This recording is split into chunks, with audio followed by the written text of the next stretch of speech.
Everyone, thank you for joining today's II Ask the Expert Get Sponsorships. Today we have USPA Governor at Large Robin Sanchez and USPA's Global Licensing Assistant Vice President of Marketing, Shannon Stilson, with us. We are recording today's session, so we ask that everyone please go on mute. At the end of the presentation, we will have it opened for questions and discussion. If you have an immediate question during a presentation, you may use your chat feature and we'll be monitoring that as we go along. And thank you, Robin and Shannon, again, for taking time to share all your knowledge and tidbits, and I will turn it over to you. Hey, thank you. I'm going to start sharing my screen.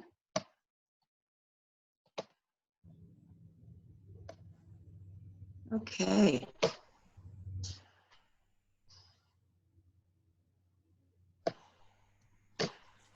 There we go. All right, so as Amy introduced, I'm Robin Sanchez. I am also the Arena Committee Chair. We're gearing this webinar towards II teams. I'm using a lot of examples from Texas Arena League, which is another event I'm part of that we get a lot of sponsorships from. And Shannon, if you kind of let everybody in on your history, that would be great, because she's really the pro here. Oh, yes. Hello, my name is Shannon Stilson. I head up all of our global broadcasts and events at USPA Global Licensing. I also manage our Gauntlet of Polo, which is our new premier, not new, but it's a new brand around our premier high goal tournaments in the United States, as well as Global Polo TV, which we just launched in January. My history is in the golf world. I started at the PGA Tour, and I also worked at PGA of America. So professional golf is really where my core is with sponsorship and sponsorship management. So I'm going to start the presentation, and then I'm going to kick it over to Robin. A lot of people always want to do sponsorship, and I think that companies in general view sponsorship as a really solid way to offset their operating costs, get value in kind product to offset some of their expenses as well. It can be intimidating because there's a lot of things that you have to think through. And the most important thing that you need to think through is obviously your commercial partner that you're working with. It's one of the biggest challenges that we've seen in polo, to be honest with you, is the fact of delivering on the promise and making sure that you're really showing the value that you said you would. So how do you get started with searching for the right sponsors for your particular II program or youth program that you're working with, or the college? There's two different types of sponsorships. There's the national level sponsors who myself and Matt Barron and our group really manage from a media rights perspective, as well as assets that belong to the USPA, like national tournaments. And then there's local, which is what Robin's going to talk about today. The first thing that you need to do is build a presentation or a couple pages of an overview of who you are. That means everything from when your club or your team was established, why should they care about your team, what makes it important, what makes you different than another team that may be close to you in the same region. Try to find the things that really stand out with your organization and put that in a presentation deck so that you can share that when somebody says, okay, I'm interested, give me some information. What I would caution you from doing is ever putting in some type of pricing or assumptions about what that sponsor would want. That's a big turnoff, honestly, because honestly, you could either undercut yourself and get more for an item than you originally thought, or potentially you may overprice yourself. The next item is outreach and relationship building. we always say the low-hanging fruit is the best way to start. So, you know, from an II perspective, it's always really important to leverage the relationships that are currently in your own network. So if you have your parents potentially work at a bank or a commercial auto dealership, or someone else's parents on the team, or endemics is what we call them, people who connect directly to the sport of polo, saddle makers, feed stores, all of those types of businesses that are low-hanging fruit or that are easily converted to become a sponsor. What I like to do is I always like to make a list, an Excel spreadsheet of all of the companies of outreach. I put all of the telephone numbers and the emails, and you always want to call first and then follow up with an email that you thought that based on one or two things about their company, and that's really important that you don't just send a cold email with no information that you've done, no research on their business, why you think the two of you would do really good together. So if it's a feed store, you know, my organization uses X amount of feed over the course of, you know, a year. And I think that our businesses together could do a really good job. And I would love to talk to you about it. So then you have the conversation. And I think you're going to go through that, right? Robin, the next stage of that. But Yes. that's really how you start the outreach and the relationship building. So I'm going to give you an example of the national, which is the next page. So these are three of many programs that I work on at US Polo ASSN, which is the official brand of the United States Polo Association.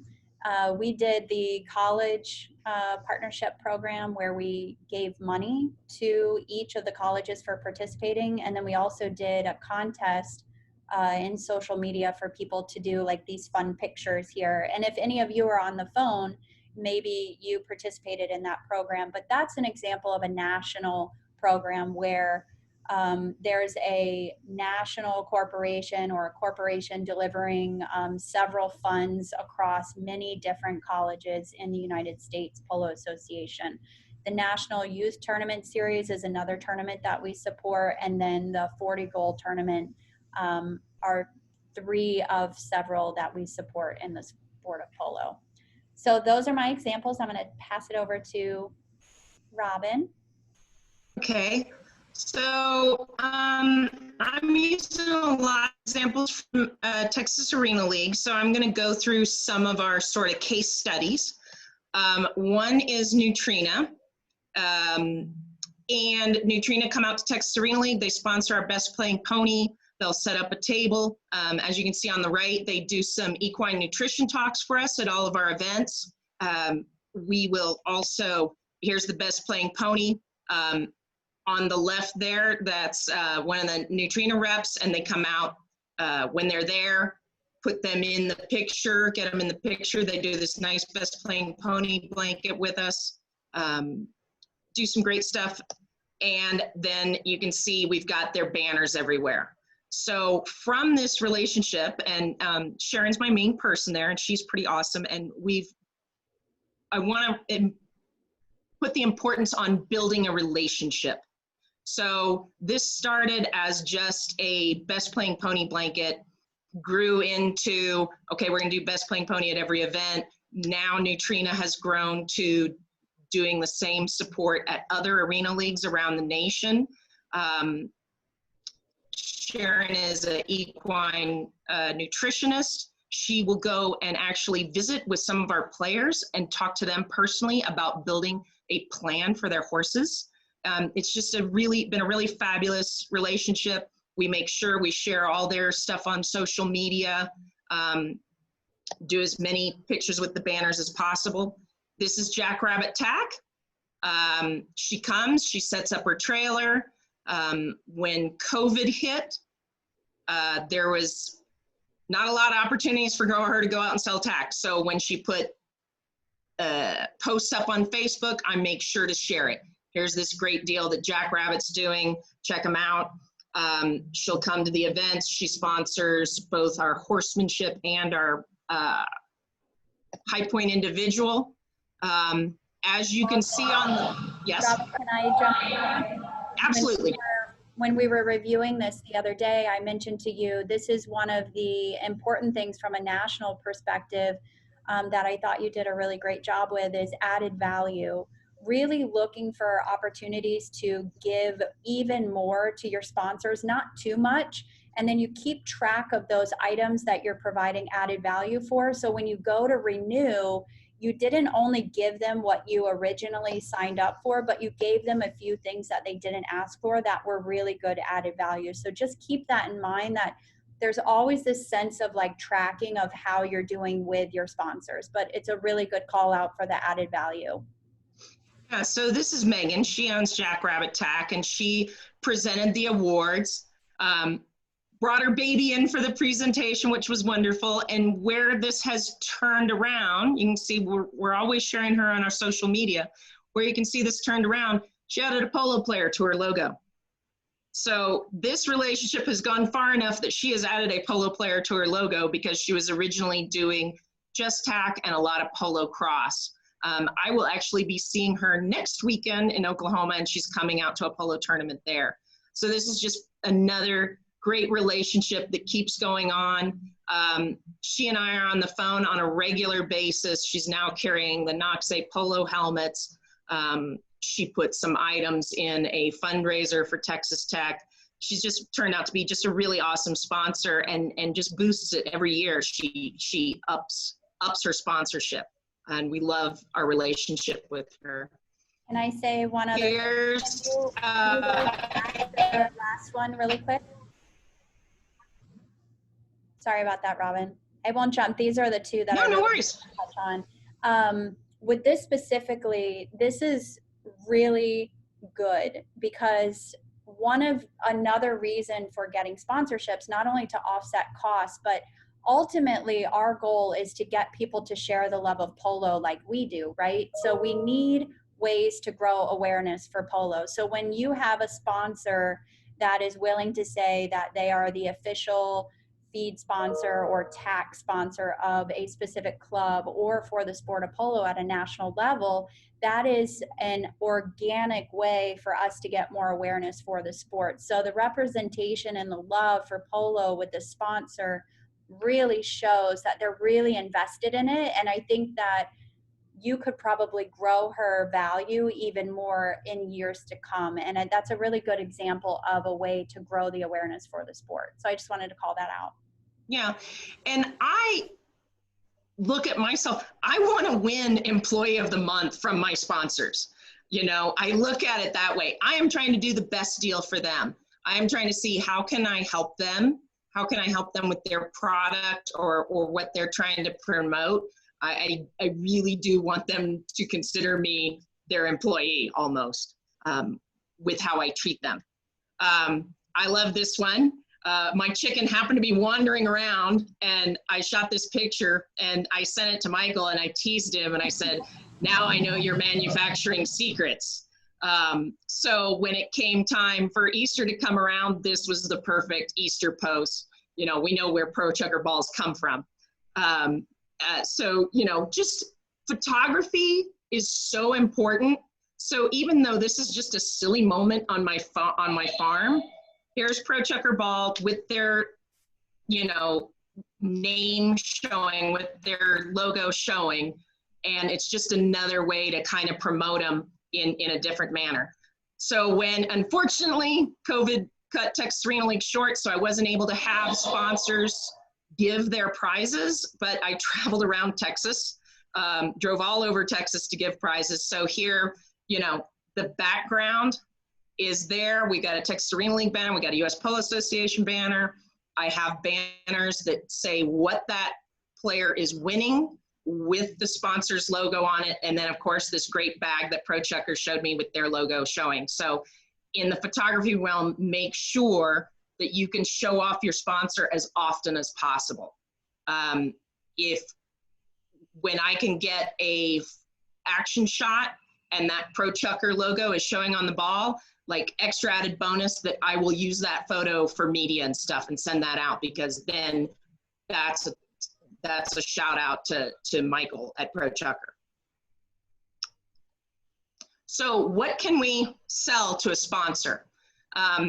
You can go big if you're, for example, Oklahoma State, who's building a new arena. You can seek out a sponsor for the arena. At Brandywine Polo, it's the Malvern Bank Arena, and Malvern Bank paid half of the expense of redoing that arena. If you're building a barn, you know, the barn could be named that. If you've been to Cornell, it's the John T. Oxley Arena, and it's got a plaque there and everything. Bless you. If you have a game or event coming up, like let's say you're doing an alumni cup at your school, it could be the Pro Chucker CSU Alumni Cup. Within that game or event, you can do the title sponsor. Would you like to jump in on this, Shannon, and explain title sponsors and all these different ones? Sure, absolutely. So a title sponsor, most people, it's an automatic thing that somebody wants to sell. It's getting more difficult, honestly, to sell title rights, because gone are the days of companies just putting their names on things for branding. So they really want more of a intimate experience, a one-on-one, a horse meet and greet. I think we're going to get into that later too. But the goal is that selling the title to an arena is an opportunity for them to get 365 days a year promotion at that location. So as long as your audience connects with their audience and their goals, it will be a good value for them. But I was already thinking that, you know, what happens is a lot of times that's not enough. So say you sell it for $150,000 for the arena entitlement, they also call it entitlement or title. You typically have to give them more assets outside of just that. And it's that meet and greet with the horse, it's a polo 101. You know, a lot of times the things that have the most value don't cost you any money, but you leverage the marketing opportunities to sell those, and then continue to give away things that don't cost any money, meet and greets, horses, and those types of things. So yeah, so you can have that title sponsor, then one of the teams can be Team Neutrina and another team can be Taqueria or whatever, and then maybe the trophy sponsor is another. So within an event, there are a bunch of sponsor opportunities. One thing that's great about arena polo is the goal mouth. And outdoor, we cannot hang a banner across the goal mouth. There would be multiple accidents. But in the arena, we could put a banner in the goal mouth. So as the announcer is announcing the game, oh, they're headed for the Katina goal. Oh, they just scored on the US Polo ASSN goal. So that's a great opportunity to give, as Shannon's saying, that extra added if their name is being announced over and over and over because they own the goal. It's a great opportunity to sell the goal mouth. You could go ahead. Because this is something that we talked about with Rena the other day. A small trick for you with selling sponsorships. So you always want to look at your arena and say, okay, where are the premium locations that you know are always going to be in the photographs? And what Robin said about the photography, it's super important because you want your photographer, you want to direct them in the way of getting the right images with the right polo and the horses look great and all those things. But think about premium placement. So you have goal mouth premium placement, right? And you'd give that to like an entitlement or a very big paying sponsor. And then there are other locations on site that probably are not going to get as much visibility, but you can still sell, but they would come in at a lesser value. And that's why they would be a lesser value, because they're not going to be in every single one of the photos. Just to add that value, as you start to tier out some of these sponsors, if someone comes in and they're like, I can only spend $1,000, well, you're not going to get them the goal mouth. You're going to give them signage, but you're going to give them somewhere that's not going to have a lot of photography or premium placement. And the photography is super, super important because that's what you're going to send to your sponsors in a thank you. You're also going to use that to send to media. You're going to put it on your social media, etc. So I actually make sure to hire professional photographers so I get really good shots. And then I talk with them about banner placement. Where are you going to be standing? Which direction are you going to be shooting? And I do a banner placement that's both for spectators to see, but also for the photos. I want that nice shot that I can use later. And then I'm telling all my players, clip your manes. You know, the horses need to look nice. The horses need to look presentable, manes clipped. Make sure there's none of those pictures. We all know it happens, but make sure you're not putting out photos of the horse like, you know, with his mouth open and his eyes rolling back. If the photo is 1 second later, that horse looks nice. The horse should look just like he looks running around in the pasture. He shouldn't look stressed or anything. And that's... I brought up the other day when we were talking, you know, we take photography at USPA Global Licensing incredibly important because we have over 4 million followers on Instagram and Facebook. So it's really important that we present polo in the best manner possible. So every time you put out an image, you're not only representing yourself, but you're representing the sport of polo. And that's what we always, like, we take it very, very as an important, you know, task for us. I was going to say too, really quickly, if this isn't too much, but, and it might be something that you all think about, but in terms of starting a sponsorship program and thinking about all these potential added expenses that you have to do to deliver on the sponsors. So you think to yourself, well, maybe it's not even worth it because I got to hire a photographer. I got to manage them. I got to take the photos. But what you would want to do is I have templates where I have an event budget, and within the event budget is all the things that you need to have to execute. So if you start adding in a photographer, then at the end, you know how much money you have to come up with. And if you don't have enough money from the club or fundraising already, you know that's how much money you need to get from sponsors, which helps you pre-package a lot of these items before you go to market. Because that's what happens. A lot of people just say, oh, I think this is worth $1,000 or I think it's worth 500. You know, do some research on what other people are paying so that it's a fair market price. Or if you have someone that's willing to pay, you know, $10,000 or $20,000, make sure that they get the value, but it's helping you offset your operational expenses. Yeah. And I'm just going to keep harping on photos, because you're representing not only the sport, your school, and the sponsor with those photos. So they're just super important that they're well done and that you've got it right. And I actually purposely put one in here where I made a mistake, and I'm going to let everybody know and show you so you don't make my same mistakes. An in-kind sponsorship, for those of you who don't know, that's a sponsor who comes with items instead. So like maybe it's a water sponsor and they provide, you know, it's a bottled water and they're providing all the water for your season and they've got their banner up. Or maybe it's a Katina.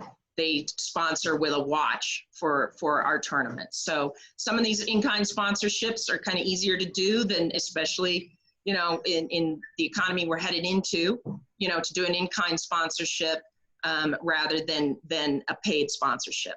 On the jerseys, you know, a friend of mine I was just talking to that has a club down in Mexico, he has the sponsors make and provide the jersey, and he says, I need 4 for my team, but make as many as you want. And then that sponsor maybe makes 30 jerseys and sells them in their store, you know, has them for themselves, gives them to, if they're an insurance company, maybe they're giving them to their clients, whatever. So the sponsor could make additional jerseys, and it just makes a really good extra item for that sponsor to either sell or give out to their clients. So that's, you know, another thought there. What can we do to promote our sponsors? Because that's the way you really need to look at it, is how can I help you? I want to know what I can do to help my sponsor, what I can do to promote my sponsor. Of course, we've got the banners and the signage. We've got the announcer mentions. I'm going to mention them when I send articles to This Week in Polo or Polo Players Edition, or even to the local press. VIP and vendor opportunities. So Neutrina comes and sets up a table. Jackrabbit presents their prize to the winner. Make sure you put them on the website, mention them on social media. Social media, I cannot get past how important this is and how many people you can reach with it. So here we've got, you can see my banner placement. I knew where the photographer was shooting from, and I put 2 banners there in the corner so that I'm getting both American National and US Polo ASSN in the photos. It would have been nice if we had the full banner in this photo. So that's one of my little things that I would say, well, how can I improve this, is not crop this photo so tight, have it be a little bit wider, so all of US Polo ASSN shows and all of American National shows.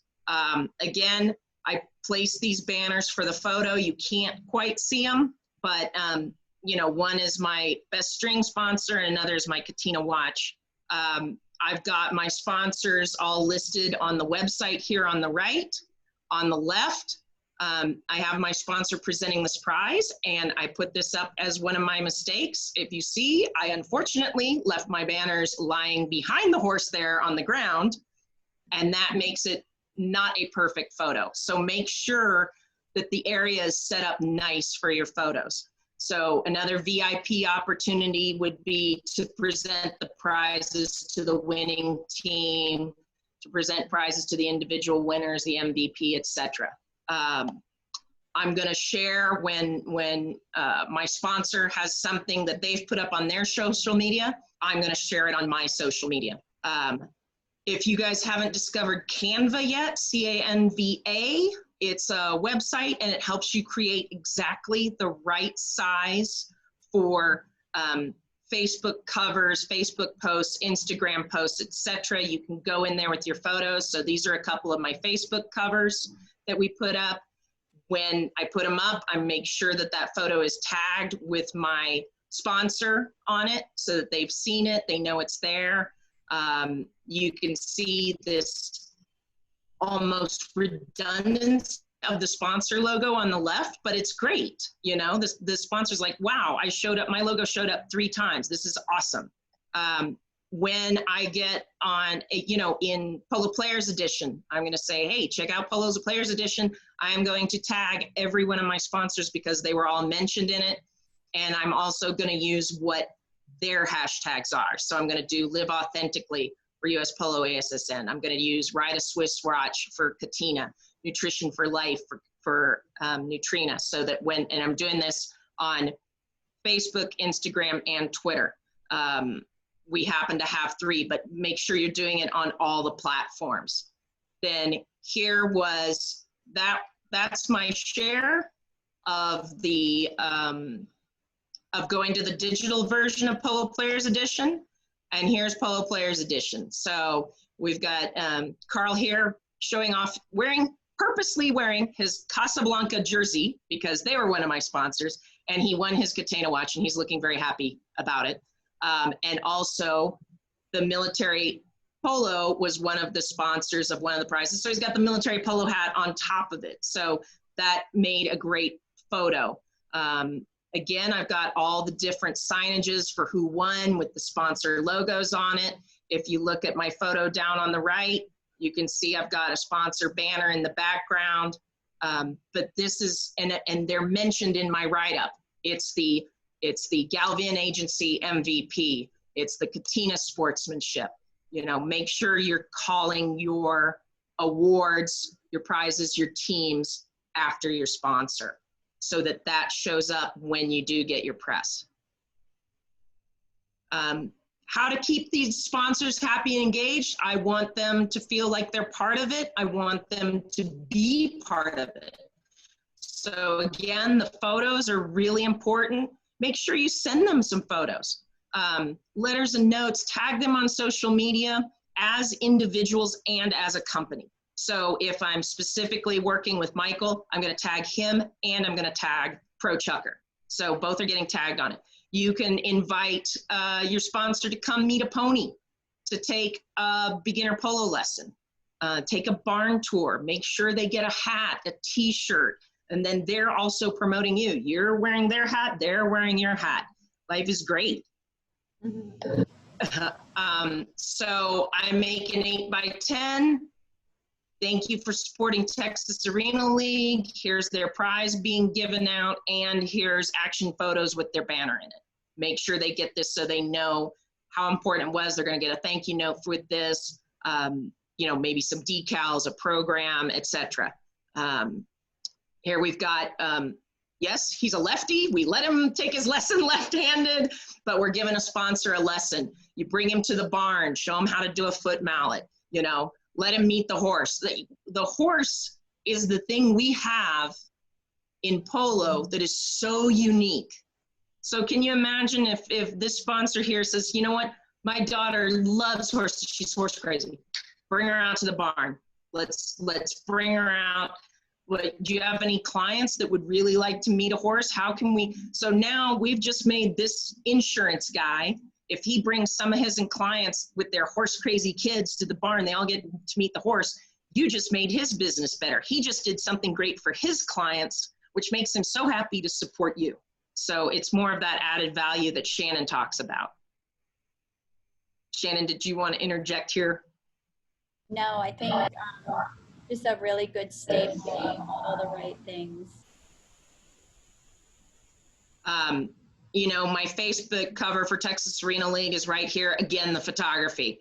You know, my photographer does a great job of just taking these extra photos. You know, this isn't action or anything, but this is a fun photo of the arena getting lined. You know, the banner's there. It looks good. You know, they're tagged on it. Don't forget to tag your sponsor.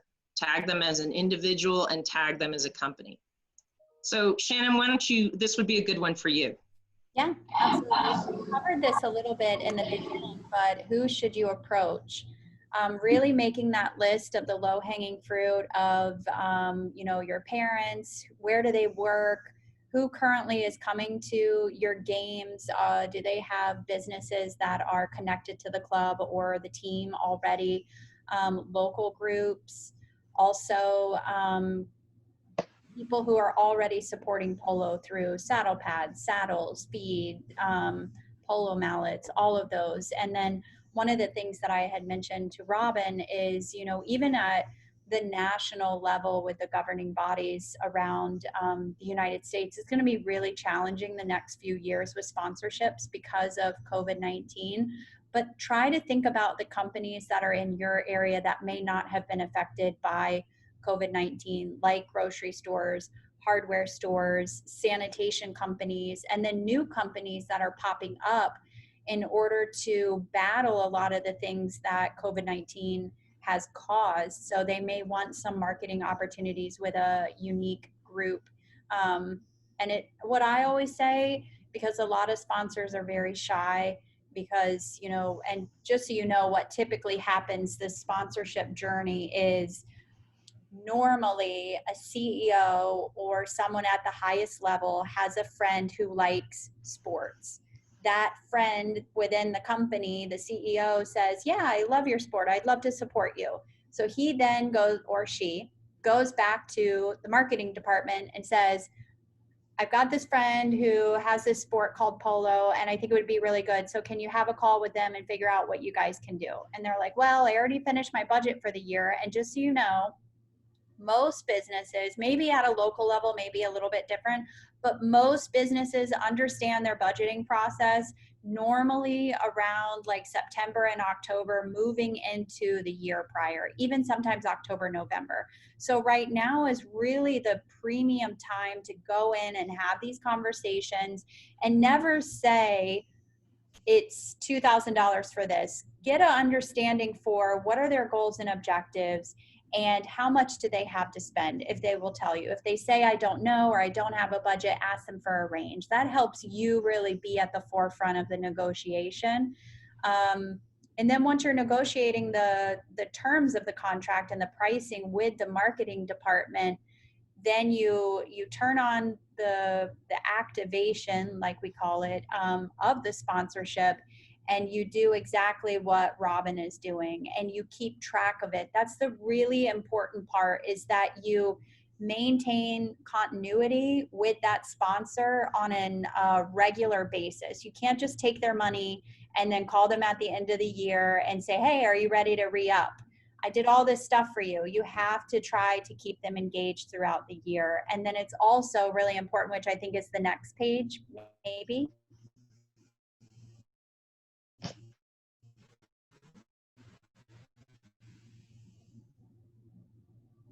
Yes.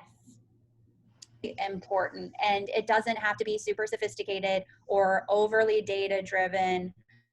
But what's really important is for you to help the sponsor understand what you've provided through the partnership, that you over-delivered, and that they would be crazy to walk away from a sponsorship with you. And I think that, you know, the outline that Robin has provided are the very small ingredients that you need for a very happy sponsor. As long as you have someone that's tracking all the added value, and you're making sure that they understand that, and they understand the impressions and the exposure that they're receiving through the partnership with you, it'll be a no-brainer. And I would say more now than ever, sponsorships have always been about relationships. Like I said, in the sports world, you don't do a lot of cold calling on these title sponsors or these big category sponsors. It's all who you know, and it's about the types of relationships that you have with them. Everybody wants to do business with people that they like. So if they like you and you have a good relationship, they want to help you out, as long as it meets their needs as a corporation and their bottom line. So yeah, so it makes it part of the relationship with your sponsors is, what are their goals and needs? How can we fulfill their goals and needs? I want to always over deliver. I want my sponsors to come back to me and go, what can we do next year? And that's a wonderful feeling, is when they want to keep doing stuff with me. They want to continue the relationship. So it's about that relationship. It's about over delivering on your end, knowing what their goals and needs are, but also knowing what are your goals and needs, and how can we work on that together. And I just can't say enough how important it is. And just keep in touch. You know, when an article comes out about the event they sponsored, send it to them or tag them on it or email it to them, however it takes. You know, make, again, the social media, tagging on social media. But on the end, the takeaways from this is the relationship, being creative with how can you, you know, taking a picture of your chicken laying an arena ball. You know, how can you more show off your sponsor in more creative ways? What else can you do for them? Being flexible, not being in that, like Shannon was saying, oh, it's $2,000, this, that, and the other. No, how can I help you, and how can we create a relationship? And then the photography, that is something very much worth spending the money on. If you're a college, maybe there's somebody who's a photography major that can come out and do this, or maybe there's 3 photography majors, because even if you haven't been shooting sports, and especially polo, and you don't understand, if you're shooting 100 shots, 2 or 3 of them are going to come out well. So I think, and then working with that photographer as to what your goals are with promoting your club and promoting your sponsors, and making sure that they understand what you're trying to get. Did you have anything to add on that, Shannon? Nope. Okay. So Ready to answer the question. Yes, and I know there's a lot of there's some people on here who do a really great job with sponsorship already. So I'm feeling like, oh no, they're so much better than me, but we're really glad everybody came on, and we're ready. Hopefully we didn't lose her. She made it to the end. So if anyone There's- has okay, any good. questions that you want to, go ahead, and the floor is open. Hey, this is Sherry. I just wanted to tell Shannon, thank you so much for the Poway Polo interscholastic jerseys. We love them and we use them quite often. In fact, we just used them this last weekend at our Color Wars tournament, and we put them on our website and tagged US Polo ASSN. Good. Thank you so much for the support.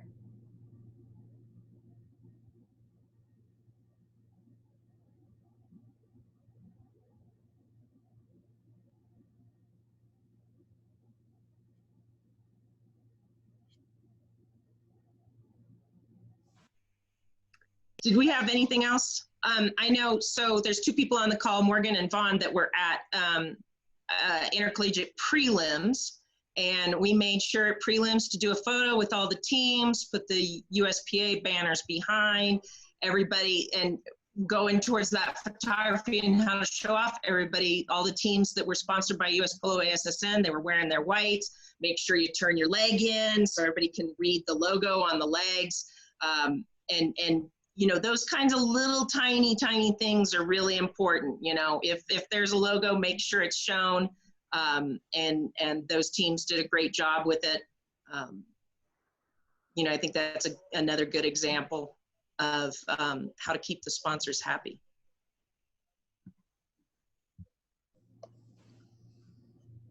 Shannon, we had a question come via email yesterday regarding the collegiate sponsorships. Oh, yes, I remember that. We definitely want to continue to support the collegiate program. I know that we're still trying to figure out what's going to happen with college with COVID, and I think that every college is going to be different this year because of the circumstances. So we are definitely on board to support. We want to review each request individually because I think that everyone will have a different situation. So if you can just have them call me or Marianne, who was their main point of contact in the past. She works on my team, so we'll handle it together, but definitely want to continue to support. Great. Are we finding in general that even on the II side that sponsorships are really important because of the environment, or is it just a nice to have? I think they're extremely important to some teams more than others. Yeah. I've had teams say to me that US Polo ASSN really made the difference on their club, just struggling to feed their horses versus being able to do something extra. So I think it made a lot of difference to a lot of schools. That's the feedback I got. If anybody else on here that's from a school that got that sponsorship or any other has something to chime in there, that would be great. Yeah, I think what's challenging with sponsorships is it's another job. It's a full-time job. But if you don't have, the time and the effort to commit to it, then just say, what is the amount of money that your club needs to feel good about being able to compete, and be really honest with yourself about that. If it's only $5,000 or $10,000, that's a much more attainable goal to get to. And what I would caution you or recommend is try to get 2 or 3 sponsors at a higher level than taking on small sponsors that are just going to make you have to work really hard. We even see that at the highest level. It's typically the people that pay the less that are the most needy, and they want to know what you're doing and what they're getting. And because they have very limited marketing dollars already, that every penny counts for them. So you want to get companies that are financially sound, that are able to support you in a way that is beneficial. Like US Polo ASSN, for instance, since the pandemic happened, we have 180 stores globally, and most of those we're in over 180 countries. We have 1,100 stores, and we're really feeling it. Our stores are closed, and we're not making any money. but we understand the importance to continue to support polo in the United States, and we're willing to continue to dip into the operating budget to make sure that we care for the people that are important to the future of not only the sport but the brand. So those are the companies that you will find that want to support you. And it's important to support those sponsors back. So it's important if you're getting sponsored by Nutrina that you're feeding Nutrina products. You're getting sponsored by US Polo ASSN, you're buying their products, etc. So it's, you know, again, it keeps going back to the relationship. And if you can find ways to be their salesperson, even better, you know. But if nobody when I worked at the PGA, PepsiCo was my sponsor, but when I worked at the PGA Tour, it was Coca-Cola. So we would even think about, okay, if I'm going to a Pepsi meeting, I don't wear red. If I'm going to a Starwood Hotels meeting, make sure you're not taking in a Hilton pin, you know. So it's just connecting those things back. I mean, somebody mentioned that they got in the radio, or they were working with Wrangler or somebody, and they got in the car and there was somebody else's pants and they're like a stack of Levi's, like, because they had just done their laundry, and the Wrangler rep gets in and he's like, oh God, sorry, you know. So it's like just being conscientious about their product and their brand, and the fact that you're going to buy in and drink the grape juice.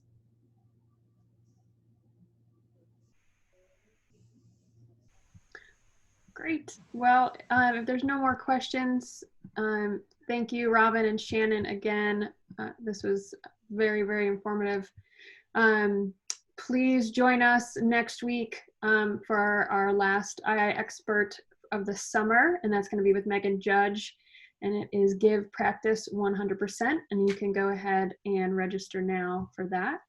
So everyone have a great rest of your day and weekend coming up. And Robin and Shannon, thank you again both so much.